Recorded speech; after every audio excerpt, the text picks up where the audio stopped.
Hello all, welcome to this session. My name is Abhilash. So this is the last session on the financial services subject. So we have left with the mutual fund. So let's start with the advantages of mutual funds. Portfolio diversification. It enables him to hold a diversified investment portfolio even with a small amount of investment like 2000. Professional management. The investment management skills along with the needed research into available investment options ensure a much better return as compared to what investors can manage on this own. Reduction and diversification of risk potential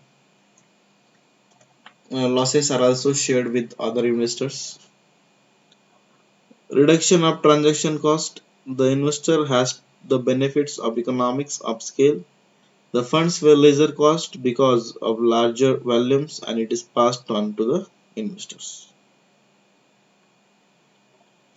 Wide choice to suit risk return profile. Investor can choose the fund based on their risk tolerance and expected returns.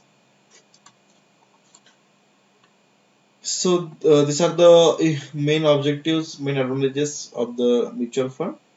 So again, liquidity. Investors may be unable to sell shares directly, easily and quickly.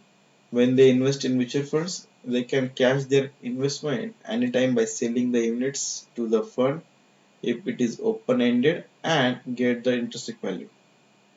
Right. So as I told you in the open-ended, you can buy and sell your mutual fund units anytime between the market time. Right. So investor can sell the units in the market if it is close-ended. Convenience and flexibility. Investors can easily transfer their holdings from one scheme to the another. So you can sweep your scheme, get updated market information, and so on. Fund also offer additional benefits like regular investments and regular withdrawal options. Transparency.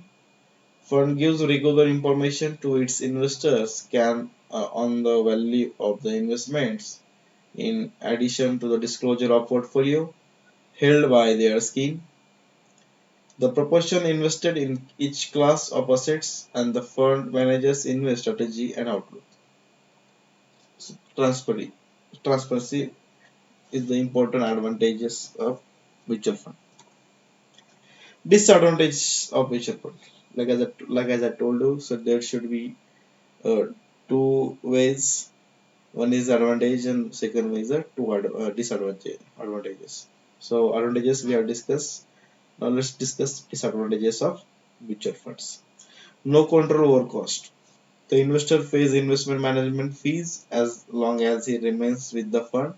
Even while the value of his investment are declining, he also pays for fund distribution charges which he could not incur in direct investment. No tailor-made portfolios.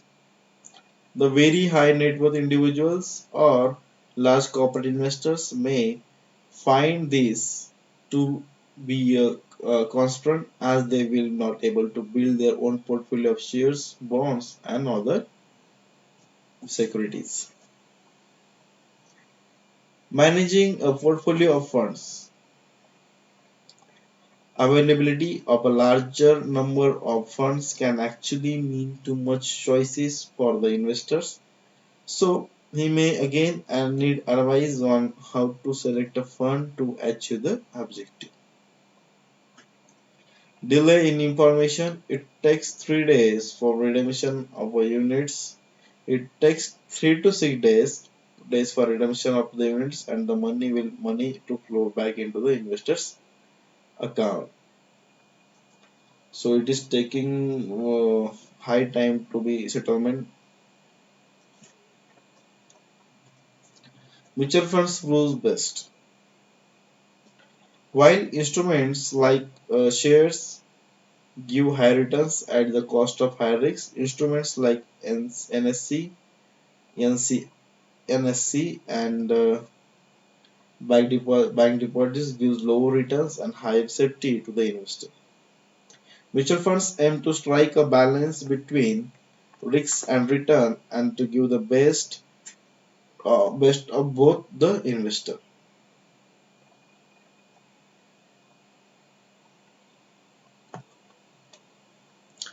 Fund structure. So this is the structure of the fund AMCs. Fund sponsor, then trustee.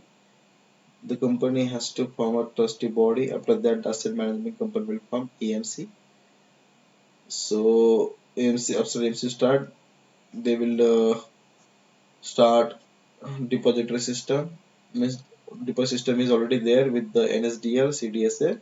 So they have to register all their client data, KYC details in the depository system.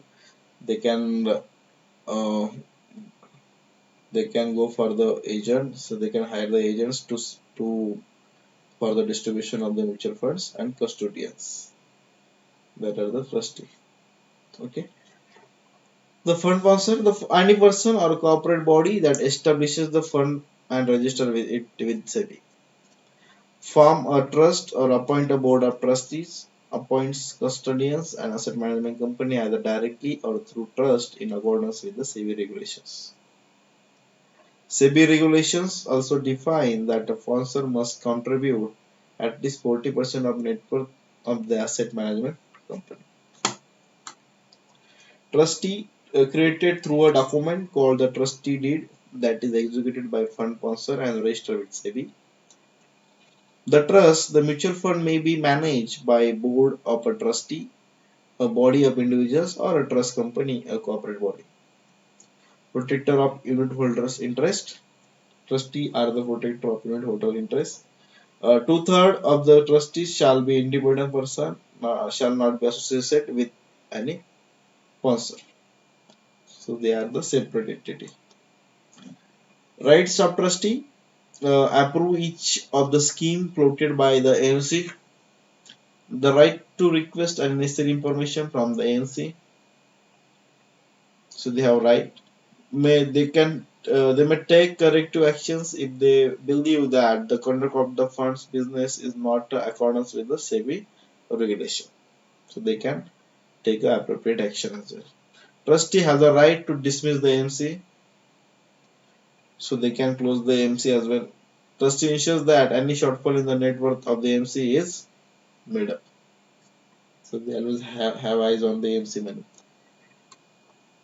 Obligations of the trustee: enter into an investment agreement management agreement with the AMC. Ensure that the funds transactions are in accordance with the trust body trust deed.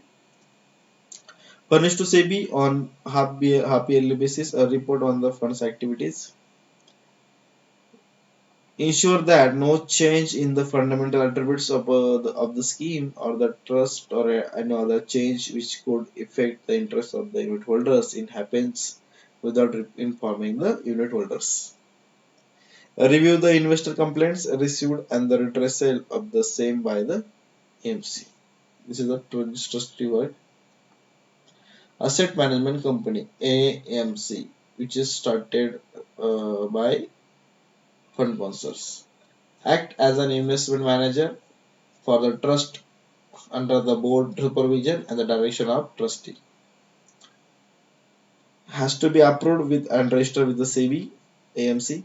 AMC will float and manage the different investment schemes in the name of the trust and in accordance with the SEBI regulation. AMC acts in interest of the unit holders and reports to the trustees.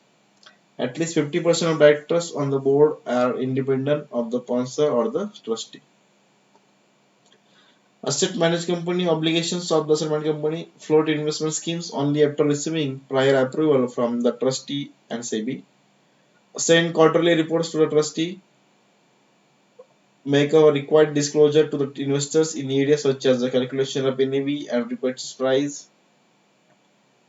Must maintain a net worth of at least 10 crore at all time. Will not purchase or sell securities through any broker, which is average of 5% or more of the aggregate purchase and sale of the securities made by the mutual funds in our schemes. EMC cannot act as a trustee of any other mutual funds. Do not undertake any other activity competing with the managing the funds. Custodian has the responsibility of physical handling and safekeeping of the securities.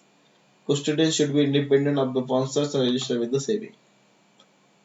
Depositories, Indian capital market are moving away from the physical certificates for securities or to dematerialize form with the depository. So depositors will hold the dematerialized securities holdings of the mutual funds. So when market started, there was only dematerialized system with the soft copy with the hard copy. So nowadays you can, if anyone is holding shares in hard copy, they can convert their security shares in the depository system by submitting the hard copy in the particular broker. Mutual funds are primary vehicle for large scale investments working on the principle of pooling funds. A substantial portion of the investment happens at the retail level. Agents and distributors are a vital link between the mutual funds and the investors. Agents in a broker between the funds and the investors and act on behalf of the principal. He is not exclusive to the fund, also seller other financial services. This in a way helps him to act as a financial advisor. Distribution company. A distribution company is a company which sells mutual fund on behalf of the fund. It has several employees or sub broker under it, so they can distribute their funds around the area. The distribution companies manages distribution for several funds and receives commission for the service. Banks and NBFCs, rural banks, particularly private foreign banks, are involved in the fund distribution by providing similar services like that of distribution companies. They work on commission basis. Direct marketing, mutual funds sell their own products through their sales offers and employees of the MC. The channel is normally used to mobilize funds from higher network individuals and institutional investors. Sales practices, agent commission. No rules prescribed for governing the maximum or minimum commission payable by fund to its agents. As per the SEBI Regulation 1996, all initial expenses, including brokering charges paid to agents, cannot exceed 60% of the resources raised under the scheme. Excess distribution charge have to be borne by the MC. No lead fund is authorized to charge a scheme with the commission paid to the agent as part of their regular management and marketing expenses allowed by SEBI. So here we are done with the mutual funds and the regulations. Thank you. Best wishes.